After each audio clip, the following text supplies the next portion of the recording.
The year was 2006. I at one point had about 18 properties. Real estate just kept going up and up. And on paper, I was very wealthy.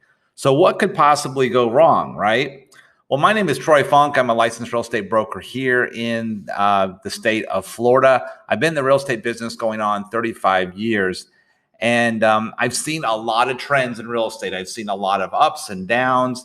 And we're in a really crazy market right now. However, I am starting to see things change a little bit. And I want to talk about that. And I want to talk about the idea of going broke.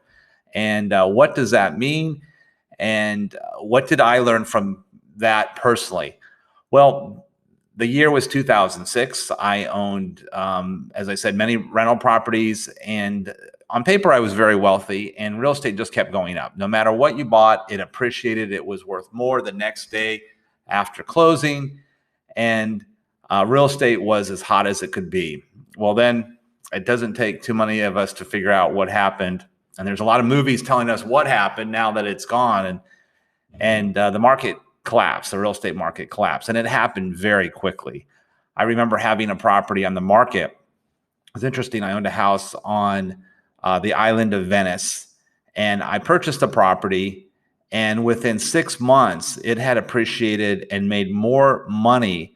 The equity base was higher than what the previous owner had done in the past 13 years. The previous owner had owned that property for 13 years.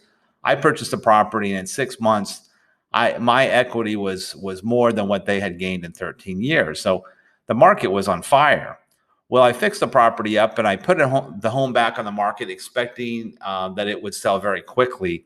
And as the market, everything that went on the market sold within days. Well, the market had just stopped at that point, and it was like we hit a brick wall. And I remember the month. I remember it was October, because at that point there were very few homes for sale on the island of Venice.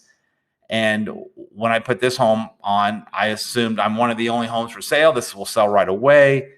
And it didn't. And then I noticed that the inventory of housing started to increase very quickly, and nothing was selling. And then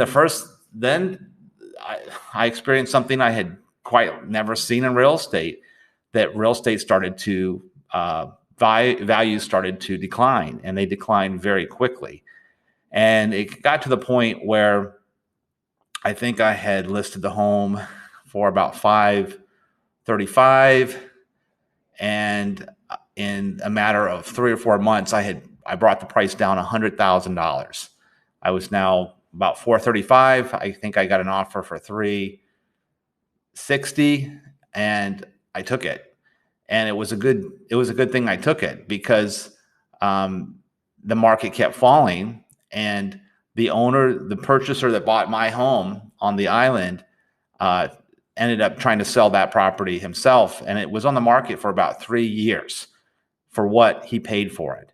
So I got in at the right time. I sold.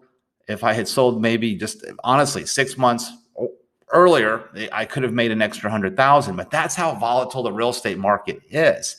So of course, that's my point of reference going backwards. And I look at where we are today in probably the craziest real estate market I have seen in my career, where the supply is at a very low point and we're at a high demand.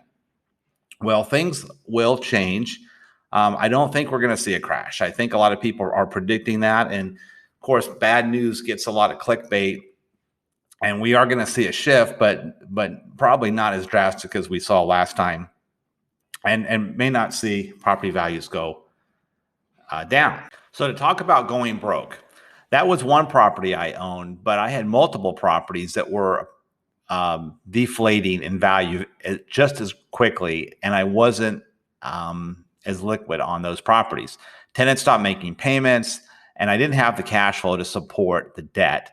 And I was in trouble. I was in trouble when the value of the properties fell below what the mortgage balances were, and I did not have cash income from the rentals to support that. Well, that was problematic, and I knew I was going to go broke. So going broke, I learned a lot. I learned a lot of things that I did not know, having not had that experience before. Obviously, there were credit cards and there were all kinds of things happening at that point that I had owed money on, and I had to stop making payments. And that was probably one of the hardest things I had ever done because my credit was stellar. And when you run out of money, you run out of money, right? So what do you do? Well, my mindset at that point was, I've done this and I'm going to do this again. I can recreate this, but I'm going to come back better, smarter, and stronger. So I am in a bad storm right now. This is a financial storm. This will pass. This will get better. So I need to get through this storm, this financial crisis that I'm in, because of the economy and all the situations where it is, and then get back to a place of strong footing. So the most important asset that I could own was my house. Now that's where I absolutely made a mistake. I think I held on too long, not realizing that probably the best asset, without a doubt, from my perspective, is to own your own house free and clear and have it homestead. A homesteaded property in Florida is a shield. It protects you. Even if you have debt on other issues, they cannot come after you for your homestead if it does not have a mortgage on it. So the lender can't foreclose if there's no mortgage. Also, if you have lawsuits against you and creditors are coming after you, they cannot force the sale of your homestead. So what did I do wrong and what did I do right, knowing I was going to go broke? Well, what I did wrong was that I was too highly diversified. I had a lot of properties with mortgages on every single property, including my own private residence. And I was using my house as a bank. I kept refinancing the property. I was getting lines of credit from my home when I actually had lines of credit on rental properties and such. And the lines of credit were helpful, but I was just chasing a market up and I wasn't protecting my home base.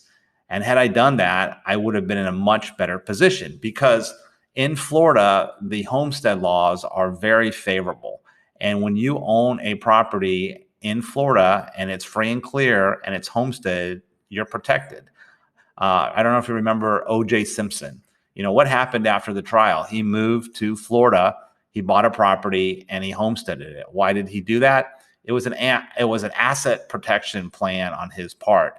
And a lot of people do that in Florida. A lot of people come to Florida. The homestead laws here are very good to protect your homestead. So with a free and clear home, homesteaded in Florida, the only concerns that I would have for anyone taking that property back would be if there's a mortgage on it, where the bank can foreclose, or if you don't pay your property taxes. Those are primarily the main concerns that you could lose your home. But for the most part, you're safe. So if you're going into a market and you have a free and clear house in Florida, you're good. The other reason why I believe having your house free and clear is you're going to always have to pay to live somewhere, right? Either your own house or in a rental situation. So if you have your own home and you have the payment locked in and you get to a point where you no longer have a payment, all you have to do is worry about your taxes and your insurance and maintenance. You're in pretty good shape, even if everything else goes bad. So that's what I did wrong. I did not cover my home base of making sure my home was in a good financial situation. I was too spread out. So that's what I did wrong. What did I do right? Okay. The right thing was a lot of people were in the same situation that I was in, and they looked at it very differently. I mean, it's hard when you go through a hard situation not to stay in that mindset where, you feel like a victim. You don't want to do anything. If you wait, somehow something miraculous will happen. Well, in a lot of cases, it goes from bad to worse, right? So waiting or not doing anything is certainly the wrong thing to do. And I owned properties that the mortgage was higher than what the property was worth. I couldn't make the payments. I was going to lose the properties. The easiest thing for me to have done would be to do nothing. let the bank foreclose. And a lot of people did. That would have been the worst decision I made. But no, what I decided to do was get out of these mortgages. And I did those with a short sale.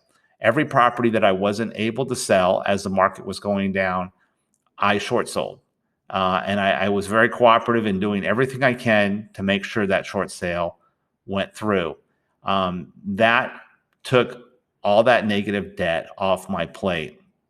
And after that storm was done, I was able to recover financially much faster, buy my forever home, and I'm living there happily ever after.